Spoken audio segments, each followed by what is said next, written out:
ফুপ্পি, আমি তোমাকে এক রাতের জন্য বিয়ে করতে চাই। যদি তুমি আমার কথায় রাজি না হও তাহলে কিন্তু তোমার ভালোবাসার মানুষকে তুমি পাবে না। কারণ যাকে তুমি ভালোবাসো তার বয়স কম হলেও সে আমার ঘনিষ্ঠ বন্ধু। আমি যা বলবো সে তাই করবে। আমি ভাতিজাকে বললাম, আমি তোমার ফুপ্পি হই আর তুমি আমাকে এক রাতের জন্য বিয়ে করতে চাইলে তোমার লজ্জা করল না? ভাতিজা বলল, ফুপ্পি, এসব বিষয়ে লজ্জা পেতে নেই। লজ্জা করলে কপালে সুখ জুটে না। তার এরকম কথা শুনে আমি হতবাক হয়ে গেলাম। আমি ভাতিজাকে বলেছিলাম, তোমাকে আমি এখনো বাচ্চা মনে করি। ভাতিজা বলল, ফুপ্পি, শুধু একবার সুযোগ দিয়ে দেখো আমি কি করতে পারি। তারপর আমি তাকে একটা সুযোগ দিয়েছিলাম। তারপর আমি যাকে বাচ্চা মনে করেছিলাম তার তো অনেক বড়।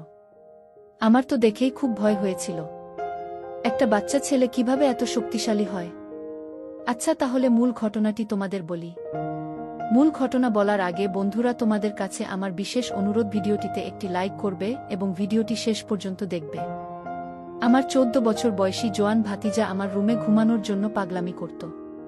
সে আমার দিকে কেমন করে যেন তাকিয়ে থাকত আর মিটি করে হাসত। আমি দেখতে এতটাই সুন্দরী ছিলাম যে বাচ্চা ছেলেরাও আমাকে দেখে পাগল হয়ে যেত। আমি দেখতে অনেক সুন্দর, কিন্তু তবুও আমার বিয়ে হয়নি। এত সুন্দরী হওয়ার পরেও কারের সাথে আমার বিয়ে হয়নি। কারণ আমার নাকি বড় একটা সমস্যা ছিল। কিন্তু কি সমস্যা সেটা আমাকে কেউ বলেনি। আমি নাকি কপালপোড়া দোষী, আর এই কারণেই আমার এখন পর্যন্ত বিয়ে হয়নি।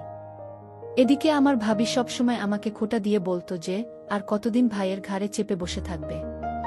নিজে থেকে কোনো ছেলেকে পছন্দ করে বিয়ে করে নিতে পারো না? তুমি তো বাইরে চাকরি করো, সেখানে কি কোনো ছেলে নেই যে তোমার সৌন্দর্য দেখে তোমাকে বিয়ে করবে? তোমার সুন্দর চেহারা কি কাজের জন্য না? তোমাকে কোনো ছেলে কি বিয়ে করতে রাজি হয় না? ভাবি আমাকে খুব কড়া কথা বলত। কিন্তু আমি ভাবির কোনো কথায় রাগ করতাম না। কারণ মা মারা যাওয়ার পরে আমি ভাই ও ভাবির কাছে থেকেছি। তাই ভাবি কিছু বললে আমি সেটা চুপচাপ সহ্য করে থাকতাম। আগে আমার অনেক কষ্ট হতো এটা ভেবে যে আমার কেন এত দোষ আছে। কেন আমাকে কোনো ছেলে শুধু আমার সৌন্দর্য দেখে বিয়ে করে না? কিন্তু এখন আর সেগুলো কোনো কিছুই আমার আসে যায় না। আগে আমি সৃষ্টিকর্তার কাছে প্রার্থনা করতাম, এটা ভেবে যে একদিন না একদিন আমার বিয়ে হবে। কিন্তু এখন আমি আর এটা ভেবে আফসোস করি না যে আমার কোনোদিন বিয়ে হবে না। কারণ এখন আমার বয়সের ছেলে পাওয়া অনেক ভাগ্যের ব্যাপার। কারণ বেশিরভাগ মেয়েদের তো সাধারণত 16 থেকে 22 বছরের মধ্যে বিয়ে হয়ে যায়। আর আমার মতো 30 বছর বয়সী মেয়ের জন্য পাত্র খুঁজে পাওয়া খুবই কঠিন। একদিন রাতের বেলায় আমি নিজের কাজে ব্যস্ত ছিলাম। ওই সময় আমার ভাতিজা ঘরে এসে বলল, আমাকে দেখে বুঝি মনেই হয় না যে আমার বয়স 30 বছর। আমাকে তো 18 বছরের মেয়েদের মতোই দেখায়। আমি তখন ভাতিজাকে বলেছিলাম, আমি তোমার ফুপ্পি, তাই তোমার আমাকে এই ধরনের কথা বলার একদম ঠিক না। যাও নিজের ঘরে গিয়ে শুয়ে পড়ো, এখন অনেক রাত হয়েছে। আমার ভাতিজা তখন রুম থেকে যাওয়ার আগে বলল, ফুপ্পি, এই কথাটা আমি বলছি না। আজ সকালে আমার যে বন্ধুরা এসেছিল সে তোমার ব্যাপারে এরকম কথা বলেছে। তাই আমি তোমাকে তার কথাটাই বলতে এসেছিলাম। আমি তখন আমার ভাতিজাকে জিজ্ঞেস করলাম, তোমার বন্ধুর নাম কি? ভাতিজা তখন বলল, তার বন্ধুর নাম সোহাগ। পরের দিন সকাল বেলায় আমার অফিসের কাজ ছিল না।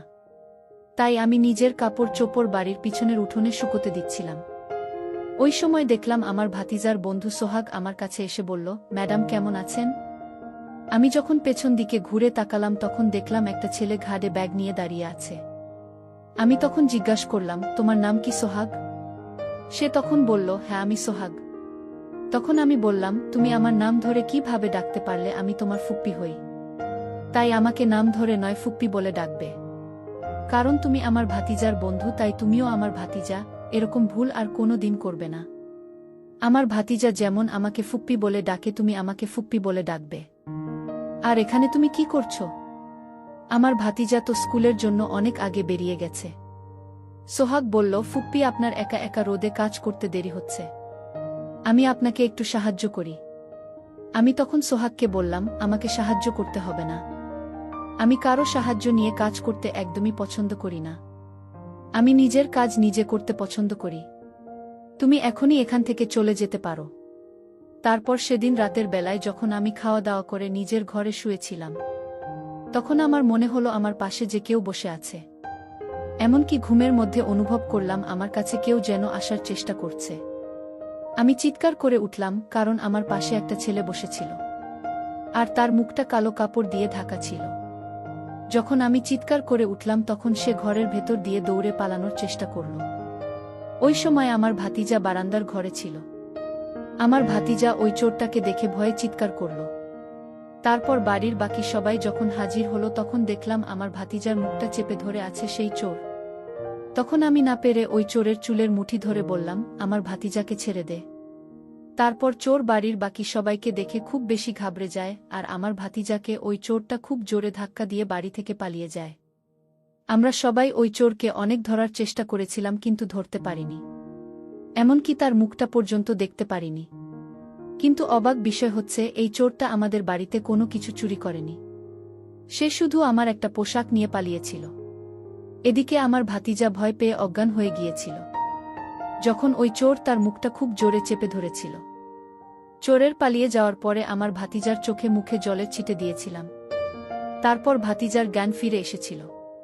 এদিকে আমার ভাবিও আমার ভাতিজার অবস্থা দেখে কেঁদে কেটে অবস্থা খারাপ হয়ে গিয়েছিল। আমার ভাইয়া যেহেতু বিদেশে থাকত, সেদিন রাতের বেলা ভাইয়া বাড়িতে থাকলে আমাদের হয়তো এতটা ভয় লাগত না। ওই দিন আমরা সবাই অনেক ভয় পেয়েছিলাম। এদিকে আমার ভাতিজার সঙ্গে তার বন্ধু সোহাগ যখনই আমাদের বাড়িতে আসত তখনই ওই ছেলেটা আমার সঙ্গে কিছু না কিছু কাণ্ড ঘটাত। সেদিন যখন আমি নিজের ঘরে বসে লাগবে কিছু কাজ করেছিলাম তখন সে আমার ঘরের ভিতরে এসে বলল, আপনি দেখতে খুব সুন্দর। আমি তার কথা শুনে অবাক হয়ে তার দিকেই তাকিয়েছিলাম। তারপর সে হঠাৎ করে অদ্ভুত আচরণ করার চেষ্টা করছিল। তখন না পেরে তাকে একটা থাপ্পড় মেরে বলেছিলাম, তুমি এটা কি করছো? বেরিয়ে যাও এখান থেকে। সে দিনের পর থেকে আমার ভাতিজার বন্ধু সোহাগ বেশ কিছুদিন আমাদের বাড়িতে আসেনি। অনেকদিন পর সে একদিন হঠাৎ করে আমাদের বাড়িতে এসে সুযোগ পেয়ে আমাকে বলল, আপনার সঙ্গে আমি বন্ধুত্ব করতে চাই এবং ওই দিনের ব্যবহারের জন্য আমি খুবই দুঃখিত। আমাকে ক্ষমা করে দিন আর আমার সঙ্গে বন্ধুত্ব করুন। আমি তখন ওকে বলেছিলাম, তুমি এখন অনেক ছোট আর আমার বয়সটা দেখেছ, আমি তোমার থেকে অনেক বড়, তাই আমি তোমাকে নিজের বন্ধু করতে পারবো না। সে তখন বলল, আমি বড় হয়ে গেছি, আমি আর ছোট নেই। আমি তখন তাকে বুঝিয়ে বললাম, তুমি আরও একটু বড় হও, তারপর আমি তোমাকে বন্ধু বানাব। ছেলেটি মাঝে মধ্যে এমন ব্যবহার করত যে তাকে দেখে খুব বিরক্ত লাগত। একদিন ভাবি আমার ভাতিজাকে বলল, তুই সোহাগর সঙ্গে একদম চলাফেরা করবি না। সোহাগ ছেলেটাকে আমার মোটেই ভাল লাগে না, সঙ্গদোষে তুইও খারাপ হয়ে যাবে, তাই সোহাগ ছেলেটাকে আর আমাদের বাড়িতে নিয়ে আসবি না। আমার ভাতিজা কিন্তু খুব ভদ্র এবং সহজ সরল ছিল, কিন্তু তার বন্ধু সোহাগ মোটেই সহজ সরল ছিল না। সে যেহেতু অন্য জায়গা থেকে এসেছিল এই শহরে পড়াশোনা করার জন্য, তাই সে পেইং গেস্ট থাকত এবং মাঝে মধ্যে কোনো না কোনো বাহানায় আমাদের বাড়িতে আসত। আমার ভাতিজা বুঝতে পেরেছিল যে সোহাগ ছেলেটিকে সে নিজের বাড়িতে নিয়ে এসে অনেক বড় একটা ভুল করেছে, কারণ সে তো প্রায় দিনই আমাদের বাড়িতে এসে হাজির হয়ে যেত। আমার খুব আশ্চর্য লাগে যে 13 বছরের ছেলে কিভাবে আমাদের মতো বয়সী মেয়েদের উপরে নজর দিতে পারে। আর ওদিকে আমার ভাবি উঠতে বসতে প্রায় সময় কিছু না কিছু কথা আমাকে শোনাতে। এমনকি আমি অফিসের কাজে এতটাই ব্যস্ত থাকতাম যে সব সময় ভাবির কাজে সাহায্য করতে পারতাম না। তাই ভাবি এটা নিয়েও আমাকে কথা শোনাতো আর বলতো, আমি তো বাড়ির কাজের মাসি আর তুমি বাড়ির মহারানী। তুমি শুধু বসে বসে খাবে আর আমাকে বাড়ির সমস্ত কাজ করে নিজের শরীরকে ক্ষয় করতে হবে। তুমি তো একটু আমাকে কাজে সাহায্য করে দিতে পারো, অফিস থেকে এসে বাসনগুলো একটু মেজে ঘষে দিতে পারো। আমি যথেষ্ট সাহায্য করতাম ভাবির কাজে, কিন্তু ভাবি চাইতো আমি যেন সংসারের সব কাজ নিজের ঘাড়ে নেই। সেটাও করতে আমার কোনো আপত্তি ছিল না, কিন্তু অফিসের কাজের জন্য সংসারের কাজের সময় দিতে পারতাম না। অথচ আমি যা টাকা পেতাম আমার ভাতিজার উপরে খরচ করে দিতাম। তাদের পকেট খরচ আমি দিতাম, বাইরে ঘুরতে যাওয়া, জামাকাপড় কেনাকাটা, এসব কিছু টাকা আমিই দিতাম। একদিন সোহাগ আমাদের বাড়িতে যখন এসেছিল তখন আমরা সবাই তাকে দেখে অনেক হেসেছিলাম, কারণ সে এমনভাবে সেজেগুজে এসেছিল তাকে জোকারের মতো দেখাচ্ছিল। আসলে আমার সামনে নিজেকে বড় করে দেখানোর জন্য বড়দের জামাকাপড় পরে এসেছিল। আমি সেদিন সোহাগকে বলেছিলাম যে তুমি এখন ছোট, তুমি বড় হও, তারপর আমি তোমার সাথে বন্ধুত্ব করব। ওই দিনের পর থেকে সোহাগ ছেলেটি আমার সামনে নিজেকে বড় প্রমাণিত করার জন্য অদ্ভুত কাণ্ড করত। সেদিন তার সাজ পোশাক দেখে আমরা অনেক হেসেছিলাম। সেদিন সোহাগ লজ্জা পেয়ে আমাদের বাড়ি থেকে চুপচাপ চলে গিয়েছিল। এমনকি সে নিজের পার্সোনাল ডায়েরিটাও ভুলে আমাদের বাড়িতে রেখে চলে গিয়েছিল। তার চলে যাওয়ার পরে আমি তার ডায়েরিটাকে উঠে দেখেছিলাম। ভেবেছিলাম অফিস যাওয়ার পথে তাকে দিয়ে দিব। আমি যখন বুঝতে পেরেছিলাম ওই ছেলেটি আমার সামনে নিজেকে বড় প্রমাণিত করার চেষ্টা করছে, তাই সেদিন তাকে ডায়েরি দেওয়ার নাম করে তার ঘরে গিয়ে তাকে অনেক বোঝানোর চেষ্টা করেছিলাম। তাকে আমার সামনে বড় দেখানোর কোনো প্রয়োজন নেই। তার যদি কখনো আমার সাথে মন খুলে কথা বলার ইচ্ছে করে, তাহলে সে আমাকে নিজের মনের কথা বলতে পারবে। আমি তার ফুপ্পি হওয়ার সঙ্গে সঙ্গে একজন ভালো বন্ধু হব। ওই কথা শুনে উনি খুব খুশি হয়েছিল এবং সে বলেছিল, ফুপ্পি তুমি অনেক সুন্দর করে আমাকে বুঝিয়ে বললে। তোমার কথা শুনে আমার মনটা অনেক হালকা হয়েছে ফুপ্পি। তুমি যদি আমার কথায় কিছু খারাপ মনে না কর, তাহলে আমি কি তোমার সাথে একটা ছবি নিতে পারি? ভেবেছিলাম একটা সেলফি নিয়ে ছেলেটা যদি খুশি থাকে, তাহলে তাকে একটা ছবি তুলতে দেই। আমি তো স্বপ্নেও ভাবতে পারিনি যে ওই ছেলেটির মনে আমার প্রতি এত নোংরা চিন্তাভাবনা ছিল। আর সে যখন আমাদের বাড়িতে আসতো তখন আমার দিকে ঘুরে ঘুরে তাকাতে। এমনকি বাড়িতে তো আমার ভাতিজা থাকত এবং সেও জোয়ান হয়ে উঠেছিল। কিন্তু সোহাগ আমার ভাতিজার দিকে তাকাত না। ওর নজর তো আমার দিকেই থাকত।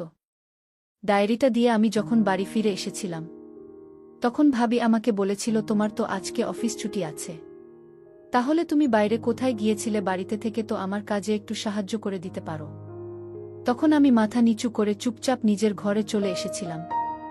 আমি আর ভাবিকে এটা বলিনি যে আমি সোহাগের ঘরে গিয়েছিলাম তার ডায়েরিটা ফেরত দিতে। পরের দিন সকালবেলা আমি যখন অফিস যাওয়ার জন্য তৈরি হয়েছিলাম, তখন ভাবি ঘরে এসে হঠাৎ করে আমার গালে একটা থাপ্পড় মেরে বলেছিল, আমাদের কি এই দিনটা দেখার বাকি ছিল? এখন এই বয়সে তুমি একটা বাচ্চা ছেলের সাথে প্রেম করতে শুরু করলে। তোমার লজ্জা করে না? তুমি ওর মায়ের বয়সী। তুমি আমাদের মান সম্মান সবকিছু শেষ করে দিয়েছ। তোমার ভাই বাড়ি ফিরে আসলে বলবো তোমাকে যাতে এই বাড়ি থেকে বের করে দেওয়া হয়, না হলে তোমার জন্য আমার ছেলে মেয়েদের ভবিষ্যৎ নষ্ট হবে। ভাবির কথা শুনে আমার তো পায়ের তলা থেকে মাটি সরে যাওয়ার মতো অবস্থা হয়েছিল। সে কি বলতে চাইছিল আমি কিছুই বুঝতে পারিনি। যাই হোক, আমি আসলে নিজের অজান্তেই সোহাগকে ভালোবাসতে শুরু করলাম। কিন্তু এর মধ্যে সোহাগ অনেকদিন যাবত আমার সাথে দেখা করে না। তারপর আমার ভাতিজাকে জিজ্ঞেস করলাম, তোমার বন্ধু সোহাগকে এখন আর দেখি না, সে কি স্কুলে আসে না? ভাতিজা বলল, ফুপ্পি সে আর আসবে না। আমি যদি বলি তাহলে সে আসবে। তাহলে সোহাগ তুমি বলো আসতে। ভাতিজা বলল, তাহলে ফুপ্পি আমার একটা কথা ছিল, তুমি যদি রাখ তাহলে আমার বন্ধুকে আমি নিয়ে আসতে পারি। আমি বললাম, বলো তোমার কি কথা? ভাতিজা বলল, ফুপ্পি আমি তোমাকে যে কথাটা বলব সেটা কাউকে বলা যাবে না। আমি বলেছিলাম তুমি নিশ্চিন্তে বল, আমি কাউকে বলবো না। তখন ভাতিজা বলল, আসলে এটা কোনো কথা না। আমার একটা ইচ্ছা ছিল আর সেই ইচ্ছাটা আমি অনেকদিন ধরে মনের ভিতর লালন পালন করে যাচ্ছি, কিন্তু তোমাকে বলতে পারছি না। আমি আমার ভাতিজাকে বললাম, কি ইচ্ছা তোমার বলো এবার। যদি সম্ভব হয় তাহলে তোমার ইচ্ছা আমি রাখার চেষ্টা করব। তখন ভাতিজা বলল, যদি তুমি আমার আবদারটা রাখো তাহলে তুমি আমার বন্ধুকে অবশ্যই পাবে। আমি বলেছিলাম, তুমি এত আমতা আমতা করে বলল কি তোমার ইচ্ছা? ভাতিজা তখন আমায় যে কথাটি বলল সেটা শুনে আমার মাথা ঘুরে গেল। এতটুকু ছোট ছেলের মুখে এই কথা কি করে বের হলো? এতটুকু ছোট ছেলের এমন ইচ্ছা থাকতে পারে সেটা আমি কল্পনাও করতে পারি না। সে তার যে ইচ্ছার কথাটা বলেছিল সেটি হলো, সে আমাকে বলেছিল যে এক রাতের জন্য আমাকে বিয়ে করতে চায়। আমি তাকে বললাম, এই হয় না, তোমার মুখে এরকম কথা বলতে একটু লজ্জা করল না? ভাই তখন বলল, দেখো ফুপ্পি, এসব বিষয়ে লজ্জা পেলে চলবে। আমি এই বিষয়ে লজ্জা পাই না। আমি ভাতিজাকে বললাম, দেখো আমি তোমার ফুপ্পি, তুমি আমায় কথা বলতে পারো না। তোমার তো বয়সটা খুব কম আর তুমি তো আমার সাথে পারবে না। সে বলল, ফুপ্পি একটা সুযোগ দিয়ে দেখো। আর তুমি যদি আমার প্রস্তাব না রাখ তাহলে আমার বন্ধু সোহাগকে পাবে না। আমি তাকে যা বলি সেটাই করবে। ফুপ্পি তুমি এই সুযোগ পাবে না। আমার বন্ধুকে হারালে আর তোমার বিয়ে হবে না। আসলে আমি তোমার বন্ধু সোহাগকে মনে প্রাণে ভালোবেসে ফেলেছি, আর তাই আমি তোমার কথা মানতে রাজি। ভাতিজা আমার মুখ থেকে এমন কথা শুনে খুশিতে নাচতে শুরু করল। ভাতিজা বলল, তাহলে আজ রাতেই হবে। আমি বললাম যে আজ রাতেই হবে। তারপর রাতের খাবার সেরে আমার রুমে আমার ভাতিজা আসলো। ভাতিজা বলল, ফুপ্পি আমার অনেক দিনের ইচ্ছা। আমি তো তাকে ছোট শিশু ভেবেছিলাম, কিন্তু সে আমার সাথে যা করল তাতে আমার অসহ্য লেগেছিল। আমি পারছিলাম না। বাচ্চা ছেলের এত শক্তি থাকতে পারে তা আমি কল্পনাও করতে পারিনি। যাই হোক, ভাতিজা যা বলেছিল আমি তার সকল কথা রেখেছি। ভাতিজা সকালে ঘুম থেকে উঠে সোহাগকে নিয়ে আসলো। সোহাগের বাবা মা আমার সকল সমস্যা জেনে সোহাগের সাথে বিয়ে দিল। এর কারণ একটাই, সোহাগ তার বাবা মাকে বলেছিল সে আমাকে ছাড়া জীবনে বিয়ে করবে না। তাছাড়া আমি তো দেখতে খুব সুন্দর ছিলাম। তার মা বাবার কাছে আমি প্রিয় হয়ে উঠেছিলাম। আমরা সবসময় বাচ্চা ছেলেদের অবহেলা করি, মনে করি ওর তো বয়স কম, ও বিয়ের আর কি বুঝবে। আসলে বর্তমান যুগে দেখা গেছে 14-15 এবং কি 12 বছরের ছেলেরাও সংসার করতে পারছে। এই জন্য ছেলের বয়স কম হলেও যদি আপনার ছেলে বিয়ে করতে চায় তাহলে বিয়ে দিয়ে দিন, তা না হলে আপনার ছেলেটা নষ্ট হয়ে যেতে পারে।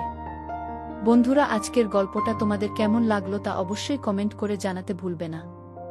আর এরকম মজার মজার গল্প পেতে আমাদের সামিয়া ব্লগ চ্যানেলটি সাবস্ক্রাইব করে পাশে থাকবে। ধন্যবাদ।